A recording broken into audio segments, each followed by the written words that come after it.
산상수 네 번째 의에 줄이고 목마름을 회복하라라고 하는 제목으로 우리 말씀을 듣도록 하겠습니다.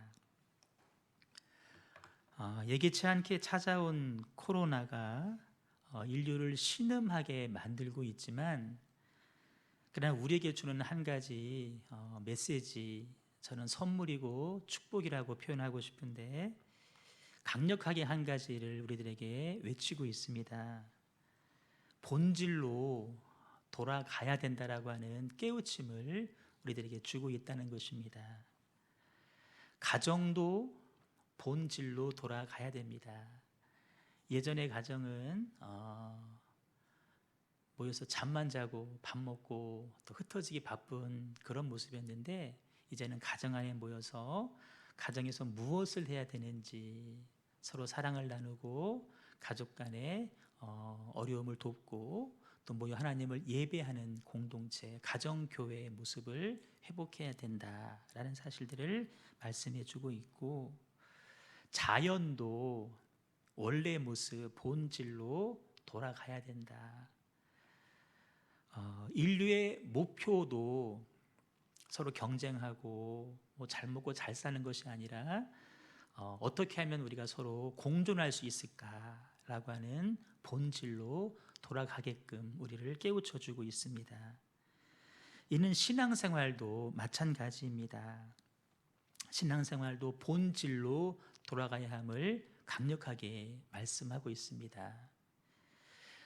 신앙생활의 방식을 새롭게 하라라는 의미가 아닙니다. 방식은 다양해질 수 있습니다. 비대면하여 예배하는 것도 새로운 방식으로 주어졌습니다. 근데 중요한 것은 모여서 예배하든 아니면 비대면으로 예배하든 그 가운데 정말 우리가 신령과 진정으로 하나님을 예배하고 있느냐, 방식이 문제가 아니라 본질에 더 중요한 문제라는 것입니다. 산상수훈은 그 본질로 향하는 방향을 제시해 주는 말씀입니다. 첫 번째, 우리가 이미 말씀을 드렸습니다. 심령의 가난함을 회복해야 된다. 우리 마음이 부유하면 여러분 절대로 안 됩니다. 나는 감히 하나님 앞에 설 수 없는 죄인입니다. 하지만 주님이 베푸신 은혜 때문에 오늘을 살아가고 있습니다. 내 인생은 은혜로 얻은 인생이고, 그래서 나는 덤으로 인생을 살아가고 있습니다. 이렇게 생각하며 살 때 그에게 새로운 하나님의 은혜가 주어진다.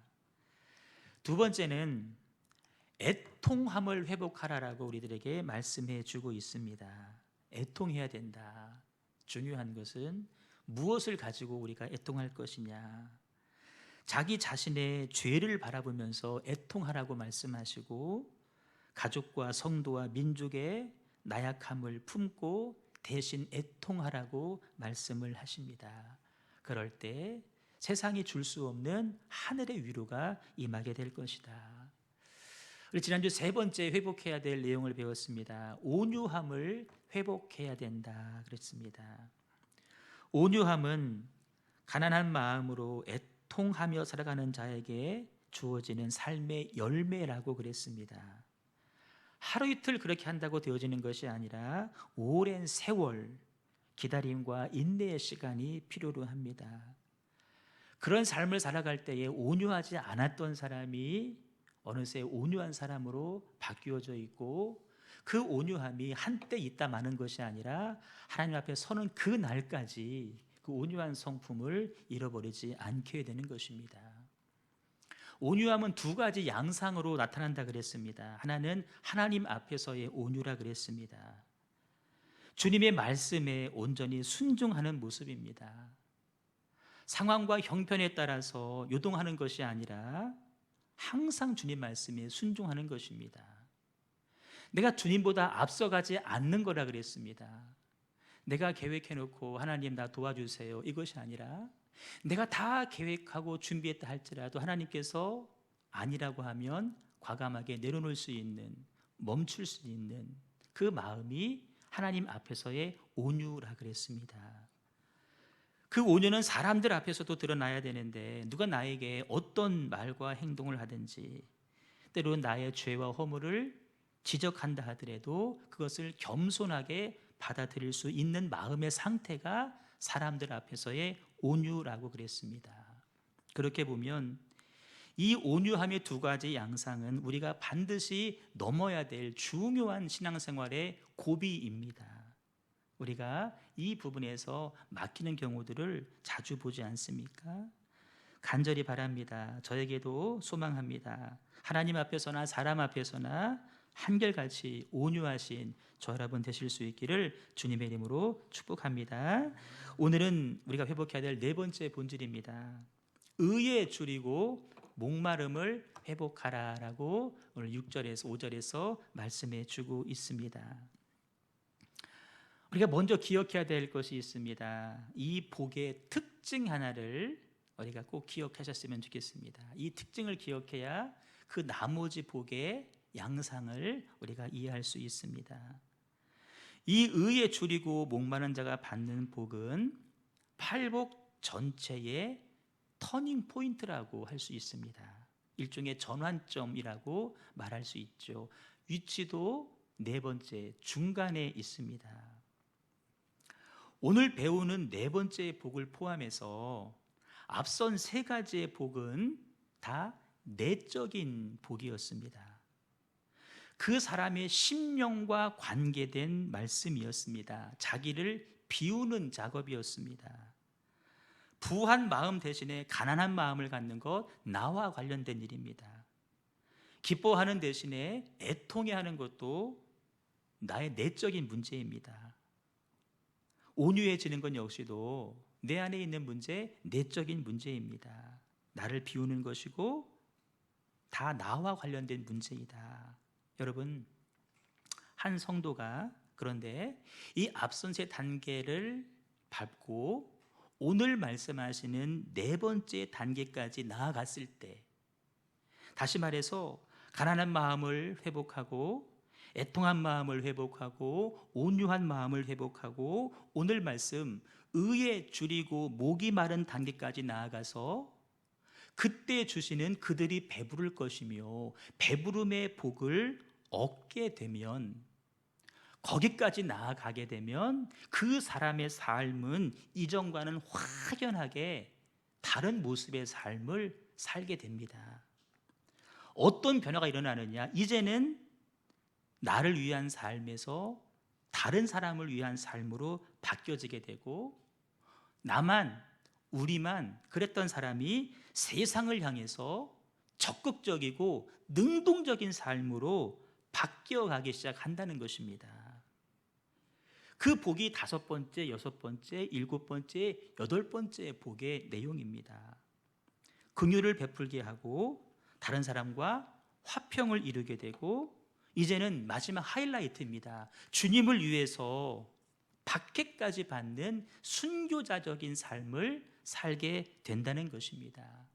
그래서 첫 번째부터 네 번째까지 복, 내적인 회복에서 외적인 사역의 모습으로 그 사람이 변해간다는 것입니다. 여러분, 이게 무엇을 말하는 건지 여러분 아실 겁니다. 바로 이것은 십자가를 말하는 것입니다.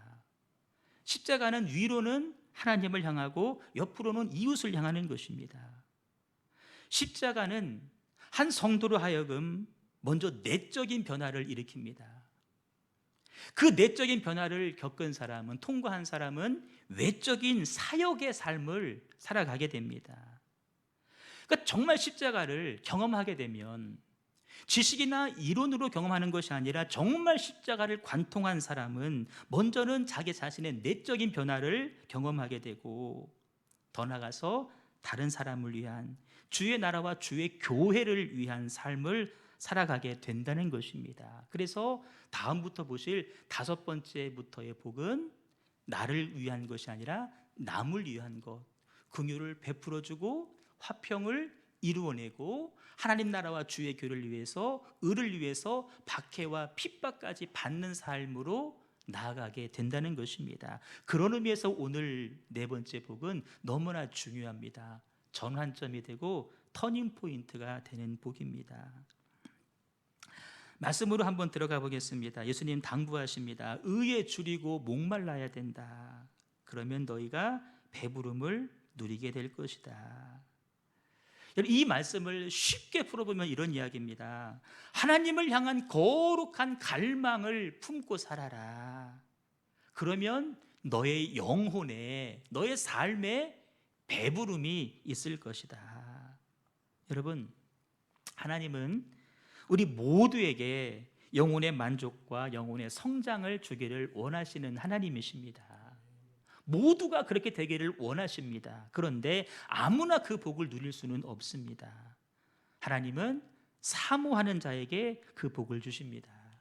갈망하는 자에게, 열망하는 자에게, 사모하는 자에게, 구하는 자에게. 그래서 산상수훈 마지막 부분에 가시면 예수님이 이렇게 말씀하십니다. 한번 읽어봅니다. 시작. 구하라 그리하면 너에게 주실 것이요, 찾으라 그리하면 찾아낼 것이요, 문을 두드리라 그리하면 너에게 열릴 것이니 구하는 이마다 받을 것이고 찾는 이마다 찾아낼 것이고 두드리는 이에게는 열릴 것이니라. 아멘. 말씀하신 복이 그냥 임하는 것이 아니라 구하는 자에게 임할 것이다. 찾는 자에게 임할 것이고 두드리는 자에게 그 복이 임할 것이다. 여러분, 저는 성도의 삶도 우리 교회의 모습도 마찬가지라고 생각을 합니다. 성도의 삶에 부흥이 일어납니다. 교회 안에 부흥이 일어납니다. 부흥은 하나님이 주시는 겁니다. 그럴 때 어떤 성도에게, 어떤 성도의 사업장과 가정에게, 어떤 교회 하나님께서 부흥을 주실까? 목마름이 있는 성도, 목마름이 있는 가정, 목마름이 있는 직장, 목마름이 있는 교회에 하나님께서 부흥을 주실 줄로 믿습니다. 내 사업을 통해서, 예를 들면 내 사업을 통해서 내가 매출을 많이 올려서 나와 우리 가족이 정말 편안하게 살고 싶습니다. 여러분, 그렇지 않습니다. 교회 단지 숫자를 늘리고 싶습니다. 그렇지 않습니다. 이 사업장을 통해서 이 하나님의 교회를 내가 세워갈 수 있고, 내 사업장을 통해서 내가 한 선교사 한 명을 단독으로 내가 파송할 수 있고 후원할 수 있는 그런 사업장이 되기를 원합니다. 하나님에게 더 많은 영광 돌리고 더 많이 나누어 드리는 그런 기업이 되기를 원합니다. 하나님은 그런 사업장에, 그런 열망, 그런 갈망 있는 자에게 지경을 넓혀 주시는 하나님인 줄로 믿습니다. 교회도 마찬가지죠. 숫자 채워가는 것이 목표가 아니라 하나님, 우리가 더 많은 선한 사업을 하기를 원합니다. 더 많은 영혼을 살려내기를 원하고 더 많은 일들을 지역사회에, 이 나라와 민족 위에 감당하기를 원합니다. 그런 선한 열망을 가진 교회에 하나님은 성도를, 영혼을 보내주실 줄로 믿습니다. 지경이 언제 넓어지느냐? 거룩한 열망을 품을 때 넓어지는 것입니다. 나는 바라기는 우리 형제 가족 모두가 우리 하나님이 허락하시는 부흥과 성장과 회복에 대한 거룩한 갈망이 있기를 주님의 이름으로 축복합니다. 이미 결론 나왔습니다. 우리가 무엇을 갈망할 것이냐? 세상적인 것이 아니라 하나님의 것에 대해서 갈망해야 된다라고 이미 답이 나왔습니다. 그런데 우리는 이 말씀을 잘 알면서도 무엇에 갈망하고 살아야 되는지를 잘 모를 때가 너무나 많이 있습니다. 우선순위를 놓쳐버릴 때가 너무나 많이 있습니다. 그래서 예수님이 분명하게 말씀하십니다. 다시 한번 6절을 읽습니다. 시작. 의에 줄이고 목마른 자는 복이 있나니 그들이 배부를 것이며. 아멘. 의에 줄여라. 의에 목말라 해라. 의를 줄여하고 의에 목말람을 해라라고 말씀을 하십니다. 이 땅을 살아가면서 육신의 건강도 갈망해야 됩니다. 왜? 그래야 더 주일 감당할 수 있으니까. 주일 감당할 어떤 경제적인 여건도 필요합니다. 그것도 갈망해야 됩니다. 자식들도 잘 돼야 됩니다. 그래야 갈림길이 되지 않기 때문에 그렇습니다. 하지만 우선적으로 우리가 갈망해야 될 것이 있습니다. 하나님의 의를 갈망하셔야 됩니다. 우리 다짐하는 마음으로 우리 크게 한번 따라할 텐데, 하나님의 의를 먼저 갈망하겠습니다. 시작. 하나님의 의를 먼저 갈망하겠습니다. 하나님의 의를 먼저 갈망하자. 그러면 의란 무엇일까? 의가 뭔지를 알아야 되지 않겠습니까? 흔히 남자들이 말하는 의리, 사회 정의, 여러분, 그것을 말하지는 않습니다. 만약 예수님 말씀하신 의의가 윤리 도덕적이고 사회 정의적인 것에 국한된다고 한다면 그것은 한 사람의 영혼도 바꿀 수가 없습니다. 세상의 윤리 도덕 가르침이 아무리 옳은 말씀이고 멋있는 말씀이라 하더라도 그 윤리 도덕이 사람을 바꾸지를 못합니다. 그러면 사람을 바꾸는 것은 무엇일까? 한 가지입니다. 복음입니다. 복음. 의에 줄이고 목이 마른 삶을 살면 그 삶은 결국 복음을 위한 삶을 살라라는 말씀입니다. 내가 복음을 위한 삶을 살아갈 때 그 삶이 내 영혼에 만족함을 갖다 줄 것이고 영생과 천국을 소유한 삶으로 내 삶을 인도해 갈 것이다. 이것이 주님의 말씀입니다. 여러분, 예수님 말씀하시는 의의가 만약에 세상 윤리 도덕적인 면에만 국한된다고 한다면 먼저는 저부터 여러분도 그 말씀 앞에 절망하게 될 것입니다. 왜냐하면 우리는 아무리 봐도 세상 윤리 도덕의 잣대로는 우리는 자격이 안 되는 사람이기 때문에 그렇습니다. 남이 나한테 그걸 알려줘서 그런 것이 아니라 내 스스로 너무나 잘 알고 있습니다. 나는 자격이 안 되는 사람. 저는 자격이 안 되는 사람입니다. 그렇다면 결론이 뭘까요? 나는 자격이 안 돼. 근데 방법은 없어. 절망할 수밖에 없습니다. 나는 가망성이 없는 사람이야. 자포자기하고 포기하고 에라 될 대로 되라. 그것만 남게 됩니다. 윤리가 아니라는 것입니다. 반대로 나는 세상 윤리로도 충분한 사람이야. 나는 자격이 되는 사람이고 나는 그 윤리를 통과한 사람이라고 착각하는 사람들, 자기만의 착각입니다. 그런 사람들은 어떻게 될까요? 다른 사람들을 정죄하게 됩니다. 너는 왜 이렇게 못하니? 넌 왜 이렇게 못 살아? 왜 못해? 정죄만 남게 됩니다. 여러분, 성경이 말하는 의는 그래서 세상 윤리 도덕이 아닙니다. 절대 세상 윤리로 사람이 변하지 않습니다. 오직 사람을 변화시키는 하나님의 의, 하늘의 의, 영적인 의인데 우리가 무엇을 갈망할 것이냐? 나를 바꾼, 나를 변화시킨 하늘의 의, 하나님의 의, 영적인 의를 사모하며 살아갈 수 있기를 주님의 이름으로 축원합니다. 그 말씀을 예수님이 이렇게 표현하신 거예요. 의에 줄이고 목이 말라야 된다. 너희들 이미 나 예수님 따라다니면서 예수 믿고 구원받지 않았니? 그러고 난 다음에 또 세상 부귀영화를 구하면 안 되고 나와 함께 배우고 있으니 너희들을 변화시킨 너희들의 배와 그물도 버려두지 않았냐? 다시 그물 찾지 말고 다시 배 그리워하지 말고 너희들을 변화시킨 하늘의 의를 계속해서 구하며 살아가야 된다. 의라고 하는 말은 헬라어로 디카이오시네라고 이야기를 합니다. 영적인 의미가 있습니다. 우리 인간은 불완전합니다. 완전할 수가 없습니다. 절대 스스로 의로워질 수가 없습니다. 그래서 로마서 3장 10절 말씀 보시면 이렇게 말씀합니다. 기록된 바 의인은 없나니 하나도 없으니. 의인은 없습니다. 하나님이 아무리 둘러봐도 의인이 없답니다. 의인이 있으면 그 사람 십자가 매달게 했을 것입니다. 그래서 없어서 우리 예수님이 이 땅에 오신 겁니다. 그렇다면 의롭지 않은 우리로 하여금 왜 성경은 어떻게 의롭게 살라라고 말씀을 하실까? 이거 지나친 요구 아닐까? 결론부터 말씀을 드리면 우리는 원래 의롭지 않지만 의로우신 하나님께서 우리 죄를 다 대신 사해 주시고 너 의로운 사람이야, 우리를 의롭다라고 인정해 주셨기 때문에 우리가 의로운 사람이 된 것입니다. 아멘이죠? 우리 원래 의로운 사람은 아닙니다.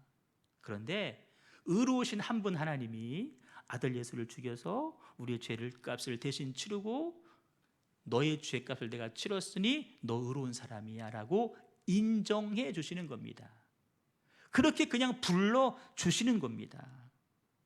그러니 여러분 이제 어떻게 살아야 될까요? 이제부터는 우리가 의롭게 살면 되는 것입니다. 세상에서도 재판 과정을 겪습니다. 죄가 드러났으면 누가 고소하겠죠? 검사가 조사해서 이 사람 이러이러한 죄를 지었습니다. 고소합니다. 변호사가 변호하겠죠? 이 사람 죄 없습니다. 판사가 판결을 하겠죠. 쭉 봤을 때 이 사람은 이러이러한 죄가 있는 것 같습니다. 있습니다. 하지만 그것이 큰 죄는 아니고 당장 감옥에 넣을 만한 죄는 아닙니다. 그래서 이 사람에게 집행유예를 선언합니다. 집행유예 2년. 무슨 말일까? 최소한 그 2년 동안은 그 범죄를 다시 범하면 안 되는 것입니다. 여러분, 우리는 지금 집행유예 기간을 살아가고 있는 사람들입니다. 죄가 원래 있었습니다. 근데 지금은 집행유예 기간, 뭐 해야 될까요? 다시금 그 죄를 지으면 안 된다는 것입니다. 그것이 바로 하나님의 의를 구하는 삶입니다. 우리가 의로워서 의롭다 인정받은 것이 아닙니다. 우린 절대 의롭지 않습니다. 그렇게 인정해 주셨기 때문에 우리는 의로운 사람이 되는 것입니다. 나는 의롭지 못하지만 예수님이 대신 죽어주시는 그 십자가의 과정과 고통의 순간이 있었기 때문에 그 과정을 통해서, 그 희생을 통해서 우리가 의로워졌습니다. 내가 한 게 있습니까? 우리 뭐 한 게 있습니까? 이 일에 대해서 아무것도 없습니다. 우리 한 거 없습니다. 그러니 뭐 할까요? 그거 인정하고 믿으란 이야기입니다. 그거 믿고 인정하고 감사하며 살자. 감사하며 살자. 여러분, 이거 하나도 우리가 못하겠습니까? 내가 해결할 수 없는 죄의 문제를 하나님의 의로 해결해 주셨는데, 내가 한 거 하나도 없는데 내가 그거 믿지도 못하겠습니까? 감사하지도 못하겠습니까? 다시는 죄를 짓지 말아야지, 그 다짐도 우리가 못하면 되겠습니까? 그렇게 하나님의 의를 계속해서 구하며 살아갈 때 그것이 하나님의 의를 갈망하는 삶인데, 그런 사람들의 삶은 말씀해 보니까 배부름을 누리게 될 것이다. 배부르게 될 것이다. 계속된 하나님의 의를 갈망하며 살아야 됩니다. 세상적인 어떤 것에 마음을 빼앗기지 말고 하나님의 의를, 나를 구원하신 복음을 계속해서 구하는 삶을 살아가는 것입니다. 이 말을 다르게 표현하자면 하나님과 지속적인 관계를 맺으며 살아가야 된다라는 의미입니다. 나 필요할 때만 하나님을 찾지 말고 지속적으로 하나님과의 좋은 관계를 맺어라. 과거처럼 내 생각과 내 경험과 내 의지, 내 감정, 그거에 따라 살아가지 말고 이제는 하나님과의 관계 속에서 내 영혼의 만족함을 추구하며 살아가야 된다. 그러니까 성경이 말하는 의는 윤리, 도덕, 정의 아닙니다. 관계입니다. 누구와의 관계냐? 하나님과의 관계입니다. 우리 인류는 참 지혜롭습니다. 과학이 끝없이 발달을 하고 있죠. 우주까지 여행을 하는 여행 상품도 나올 정도입니다. 그래서 호모 사피엔스다라고 인간에게 학명을 붙여 주었습니다. 여러분, 그 인간의 지혜가 만들어내는 결론이 무엇입니까? 자연을 파괴시키는 일입니다. 물론 인류 문명에 좋은 것을, 편리한 것을 갖다 주기는 했지만, 그러나 너무나 많은 것들을 파괴시키는, 특별히 사람과 사람 사이에, 사람과 자연 사이, 사람과 하나님 사이의 관계를 과학이, 인간의 지혜가 깨트려 버렸습니다. 포노 사피엔스라고 하는 새로운 말이 나왔습니다. 이 포노라고 하는 것은 폰, 핸드폰, 폰의 라틴어입니다. 호모 사피엔이 아니라 포노 사피엔스, 인간은 스마트폰을 들고 살아가는 사람이다 라고 이야기를 합니다. 마치 스마트폰이 내 신체의 일부가 되어버린 그런 세상을 살아가고 있습니다. 연세가 조금 있는 분들, 저만 해도 스마트폰 갖고 있지만 쓰는 기능은 단순한 검색 혹은 문자 메시지 혹은 카카오톡이 전부입니다. 저는 트위터, 페이스북 이런 거 전혀 할 줄을 모릅니다. 물론 그러한 것들이 새로운 것들을 창출했습니다. 직접 대면하지 않고 새로운 사람들과 관계할 수 있는 새로운 방식을 만들어냈습니다.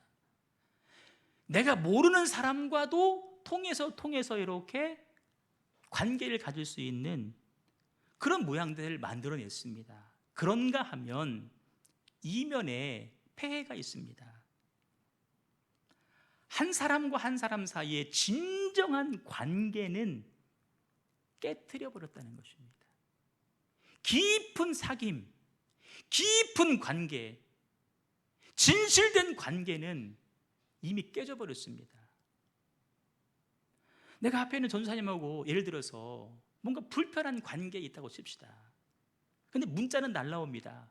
예를 들면 뭐 고맙습니다, 고마워하고 이거 2개, 눈썹 모양 2개, 이거 흘러가는 거, 이거 그것만 보면은 아무렇지 않구나. 근데 속마음은 불편스러울 수 있습니다. 관계를 변질시켜 버렸습니다. 변질, 싫으면 차단시켜 버리고 변질된 관계입니다. 근데 여러분, 이 포노사피엔스 시대를 지나서 지금 우리 겪고 있는 인류, 이렇게 말합니다. 코로나 사피엔스라고 이야기를 합니다. 바이러스에 대한 염려로 인해서 정말 친숙했던 사람들과의 관계마저 멀어지게 만들었습니다. 관계를 단절시켜 버렸습니다. 우리 모이지 못하게 하죠. 예배하고 나서도요, 우리 얼른 집에 가기에 바쁩니다. 단절했습니다. 추석인데 오지 마, 단절시켜 버렸습니다. 여러분, 그 와중에 평소에 가정 안에서 훈련이 안 된 가정, 안 된 식구들, 이전과 달리 그 좁은 집안에 여러 식구들이 같이 어깨 부딪히고 살다 보니까 이게 불편한 게 한두 개가 아닙니다. 그전에는 모여서 밤에 와서 잠만 자고 쏙 가니까 괜찮았는데 이제는 하루 종일 같이 있어야 되니까 이게 너무나 불편합니다. 갈등이 생깁니다. 그래서 코로나 이전에 비해서 더 많은 가정들이 지금 해체되고 있습니다. 이혼 수가 지금 세계적으로 급증하고 있다고 합니다. 가정의 관계가 완전히 해체되고 있어요. 여러분, 변질되고 단절되고 해체까지 가고 있습니다. 이게 우리의 현실입니다. 이게 사람이 만드는 지혜입니다. 여러분, 이런 때일수록 그래서 우리에게 더 필요한 것이 뭔지 아십니까?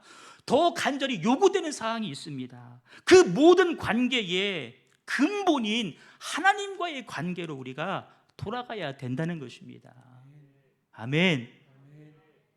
하나님과의 관계가 회복되지 않으면 모든 사람과의 관계, 그것이 내 식구일지라도 내 아내이고 내 남편이라 할지라도 그 관계가 성립이 될 수가 없다는 것입니다. 이것이 코로나가 주는 메시지입니다. 본질로 돌아가라. 그래서 여러분, 코로나가 정말 위기입니다. 여러분, 오일소크 경제대란, 경제에 관련된 한 분야입니다. 근데 이 코로나는 경제고 정치고 사회고 모든 것을 지금 통틀어서 지금 한 번에 동시에 어렵게 만들고 있습니다. 이런 시간을 선용해서 하나님과 관계하는 일에 우리가 집중해야 된다는 것입니다. 아멘. 그래서 여러분, 늘 광고하죠. 여러분, 가정생활에서 개인적으로 신앙생활 잘 해야 된다고. 지금은 누가 대신 해줄 수 있는 그런 시대가 아닙니다. 내가 내 영성 스스로 관리하셔야 됩니다. 스마트폰 가지고 자꾸 검색하거나 막 게임하지 마시고 의를 구하십시오. 의를 갈망하십시오. 나를 구원하시고 나를 변화시킨 하나님을 자꾸 여러분 구하십시오. 그 삶의 자리가 어디라고 할지라도 자꾸 하나님을 찾으십시오. 여러분, 그래야 할 수 있습니다. 그렇지 않으면 여러분, 우리 인류는 망합니다. 인류 누가 지킵니까? 우리 믿는 사람들을 통해서 하나님 지키시는데 우리가 제대로 서 있지 못하면 여러분, 가정부터 흔들립니다. 직장 말할 것도 없고 우리 모두가 망하는 것입니다. 기회입니다. 기회. 성경 읽으시고, 예전처럼 우리 밥 먹으러 못 갑니다. 차 마시러 못 갑니다. 혼자는 시간이 많지 않습니까? 찬스입니다. 찬스. 하나님 앞에서의 의로운 사람이란 하나님과의 관계가 좋은 사람입니다. 하나님과 소통이 잘 되는 사람입니다. 하나님의 의를 덧입고 정직하고 바르게 살아가라. 오늘 이것이 주께서 말씀하시는 내용입니다. 점검하셔야 됩니다. 나는 하나님과 지금 바른 관계를 맺고 살고 있는가? 나는 하나님의 의를 계속해서 구하고 있는가? 여러분, 진짜 한번 물어보십시오. 나 하나님과의 관계 좋은 사람인가? 교회에 있다고 좋은 것이 아니라 정말 나는 하나님을 찾고 있는가? 여러분 한번 진실되게 한번 물어보십시오. 하나님과의 바른 관계는 내가 하나님을 좌지우지하겠다는 것이 아닙니다. 내 기준대로 절대 우리는 하나님을 이용할 수가 없습니다. 하나님 말씀에 순종하는 것이 좋은 관계입니다. 그런 의미에서 온유, 하나님 앞에서의 온유, 말씀에 순종하는 자, 온유한 자가 하나님의 의를 구하는 겁니다. 그래서 첫 번째 복이 열리지 않으면 두 번째 복이 열리지 않고, 두 번째 복이 열리지 않으면 세 번째 복이 열릴 수 없고, 세 번째 복이 열리지 않으면 네 번째 복마저도 열리지 않게 된다는 것입니다. 하나님 앞에서 의인이었던 성경의 인물 하나를 소개합니다. 노아 할아버지입니다. 노아는 의인이었다. 왜? 하나님과 동행하는 삶을 살았기 때문이다. 하나님과 관계하는 삶을 살았기 때문이다. 관계는 말씀에 대한 순종이라고 했습니다. 노아에 너 방주를 지어라. 이 무슨 말씀입니까? 이런 있을 거야. 이렇게 방주를 지어. 남들 다 조롱하고 멸시하고 니네 지금 뭐 하는 거야 지금? 그런 손가락질에도 노아는, 그의 가족은 요동하지 아니하고 그 말씀에 순종해서 방주를 짓습니다. 1절에 말씀드린 하나님께서 말씀하신 내용 중에 창문을 하늘에 내라 그랬습니다. 창문을 하늘에 내라. 여러분, 우리의 경험상 창문은 옆에 있어야 됩니다. 하나님, 창문이 옆에 아닌가요? 물어보지도 않았습니다. 나중에 우리는 그 이유를 압니다. 홍수가 났습니다. 여러분, 배가 반절은 잠깁니다. 창문이 옆에 있으면 비가 들어와서 다 죽습니다. 하나님은 선견지명이 있으신 분입니다. 썬루프를 만드신 분입니다. 천장에 창문을 내라. 왜 그러냐고 묻질 않았습니다. 묵묵하게 그 엄청난 일들을 이제 순종으로 해내게 됐죠. 그래서 의인이고, 왜? 하나님과 동행하는 사람이었기 때문에, 말씀에 순종하는 사람이었기 때문에. 여러분, 이 시대에 세상은 교회와 성도를 끊임없이 조롱을 할 것입니다. 여러분들이 하나님의 의를 갈망하는 삶을 살면 세상은 절대 가만 놔두지 않습니다. 일단 직장에서부터 여러분들 이상한 눈으로 바라볼 것이고, 아니면 대놓고 출근하지 말라라고 이야기를 할 것입니다.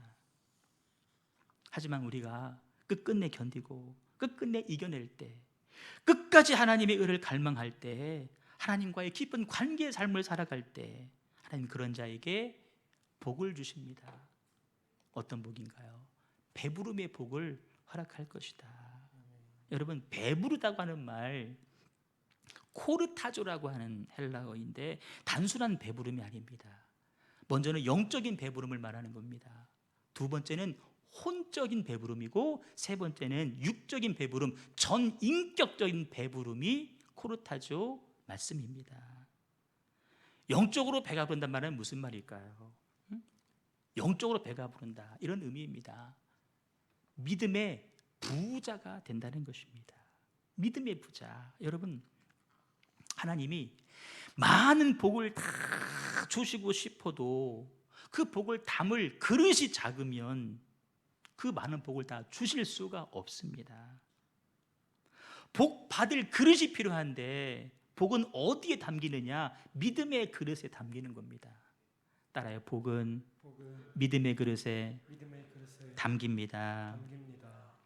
의에 줄이고 의에 목말라 할 때 영적인 배부름, 믿음의 그릇이 커지는 겁니다. 우리 사람도 밥을 많이 먹으면 위가 커지잖아요. 그런 분들은 다음 끼니 조금만 먹으면 양이 또 안 찹니다. 늘어났기 때문에. 믿음의 그릇이 커진 사람은 하나님 그 안에 가득 채우시는 겁니다. 여러분, 세상적으로는 가난할지 몰라도 믿음의 그릇만큼은 크게 키워가실 수 있기를 주님의 이름으로 축복합니다. 그것을 믿는 사람들은 불평하지 않습니다. 왜? 하나님이 채우실 건데. 안 된다고 말하지 않습니다. 왜? 하나님께서 역사하실 건데. 두 번째 배부름입니다. 혼적인 배부름입니다. 선한 생각을 갖게 합니다. 바른 마음을 가지고 이 땅을 살아가게 합니다. 여러분, 예수 믿는다고 하는 사람들 중에서도 죄송한 표현이에요. 그 혼이 더러운 사람들 많이 있습니다. 그 생각이 추한 사람들 많이 있습니다. 지저분한 사람들 참 많이 있습니다. 정신과 혼이 거룩하지 못한데 어떻게 그 속에 거룩하고 깨끗하신 하나님의 영이 임하겠습니까? 더러운 곳에는 하나님의 영이 임하지 않습니다. 우리 혼이 어떻게 하면 깨끗해질 수 있느냐? 하나님의 의를 구하십시오. 우리 생각이, 우리 마음이 깨끗해집니다. 그 위에 하나님의 영이 임하는 겁니다. 하나님의 영. 하늘의 의를 구하시기를 바랍니다. 마지막 세 번째입니다. 육적인 배부름도 포함되어 있습니다. 삶에 필요한 것들이 채워지는 복을 말씀합니다. 우리 말씀 한 절만 읽겠습니다. 시작. 우리 주 예수 그리스도의 은혜를 너희가 알거니와 부유하신 이로서 너희를 위하여 가난하게 되심은 그의 가난함으로 말미암아 너희를 부유하게 하려 하심이라. 아멘. 예수님이 채찍에 맞음으로 우리에게 나음, 병 고침을 주셨고 우리를 부유케 하시려고 주님께서는 친히 가난해지셨다는 것입니다. 이것이 주님의 마음입니다. 주고 싶은 거예요. 주고 싶은 거. 여러분, 추석이라고 부모님들이 병 때문에 오지 말라고 말씀은 더러들 하시겠지만 그의 마음만큼은 왔으면 좋겠다입니다. 왔으면 좋겠다. 제 경험으로 봐도 자녀에게 줄 것이 있는데 꼭 이렇게 얘기합니다. 와서 줄게. 와서 가져가. 택배를 보낼 수 있습니다. 아유, 그냥 상한다고 그러면은 택배 상하면은 고속버스 편으로 붙이면 내가 받으러 갈게요. 그럴 수도 있는데 굳이 오라고 합니다. 왜 그런지 아세요? 보고 싶은 거예요. 하나님도 관계해서 관계 속에서 주시고 싶은 거예요. 관계하면 혼이 맑아지고 그 위에 하나님의 영이 임하고 그 위에 이 땅에 필요한 것들도 채워지는 복이 임하게 될 줄로 믿습니다. 그런데 우리가 할 일이 있죠. 먼저 그의 나라와 그의 의를 구하셔야 됩니다. 먼저입니다. 먼저. 순서입니다. 먼저 하나님 나라와 주의 의를 구하셔야 됩니다. 말씀을 통하여서 하나님을 알아가십시오. 하나님이 그런 하나님이시구나. 그런 하나님이시구나 알아가는 겁니다. 늘 삶 가운데 기도와 예배를 통해서 하나님과 깊은 교제 관계를 해 나가셔야 됩니다. 이런 말이 있습니다. 신통하면 인통하고 인통하면 물통한다는 말이 있습니다. 먼저 하나님과 통해야 됩니다. 먼저 하나님 나라와 그의 의를 구해야 됩니다. 그러면 사람과의 관계가 열려지고 하나님 그 관계를 통하여서 물통까지 형통까지 허락해 주시는 것입니다. 하나님의 뜻을 최우선순위에 두시고 먼저 그 뜻에 순종하시는 저 여러분 되시기를 소망합니다. 말씀을 정리합니다. 영과 혼과 육이 배부른 인생 우리는 꼭 되셔야 됩니다. 하나님과의 바른 관계를 맺는 일입니다. 하나님의 의를 덧입고 의를 갈망하며 살아가는 것입니다. 하나님이 반드시 채우시고 최후의 승리를 경험하게 하실 것입니다. 지금은 조금 힘들고 좀 손해보는 것처럼 보인다 할지 모르지만 하나님의 뜻대로 살아가는 자 반드시 승리합니다. 바로 이 어려운 시대를 살아가는 우리 형제 가족이 하나님의 의를 더 갈망하심으로 하나님의 의에 주려하심으로 이 모든 배부름의 복을 다 누리실 수 있기를 주님의 이름으로 축원합니다.